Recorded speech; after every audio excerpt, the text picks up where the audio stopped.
રહ્યા છો NN news. છું એન્કર અર્પિતા પટેલ. હવે જોઈએ અગત્યના સમાચાર.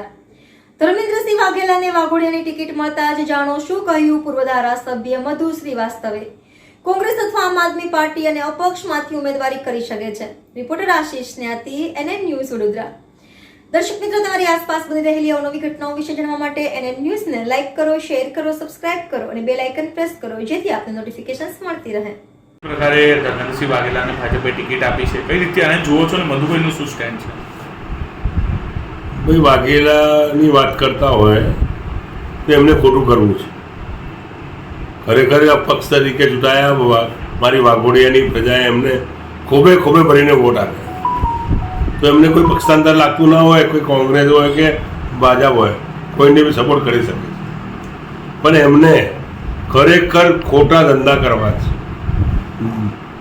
એમને ઓઇલના ધંધા કરવા છે, લોકોને જમીન લખાવી લેવી છે, જો બી કાર્ય કરવા છે ખોટા કરવા છે. સરકારી જમીન બી એમને લખાવી લેવી છે, પોતાના નામે દસ્તાવેજ કરી લેવાનો, લોકોના શેરના દસ્તાવેજ કરવા, ને આ ધંધા તેમને કરીને ક્લિયર કરવું છે. એટલા માટે ભાજપમાં ગયા. અને ભાજપનું હવે કાર્યક્રમ એ ચાલી રહ્યો છે કે ભરતી મેળો ભાજપમાં.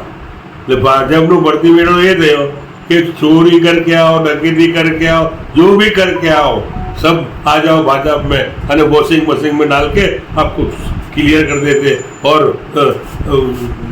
कोई भी गुनाह होगा सब में निर्दोष छुटेंगे. पर एक दिन वो पछतावा आएगा जिस दिन नरेंद्र मोदी नहीं रहेंगे, उस दिन भारतीय जनता पार्टी में बहुत बड़ा भूकंप आएगा. मधु श्रीवास्तवનું શું સ્ટેન્ડ? લડવાના કઈ રીતે લડવાના? मैं चुटनी लड़ने वाला हूँ. मैदान खुला है और मैदान खुला होने के बाद में ऐसा कि पेटा इलेक्शन आया है. ये पेटा इलेक्शन तो कोई भी नहीं छोड़े, कोई भी छोटा मुर्दाल भी हो तो वो भी लड़े. मैं तो पहलवान हूँ और पहलवान से लड़ने की मेरी ताकत है और लड़ूंगा. जो पहलवान में से जो पहलवान जीतेगा उसकी जीत होगी, और क्या है.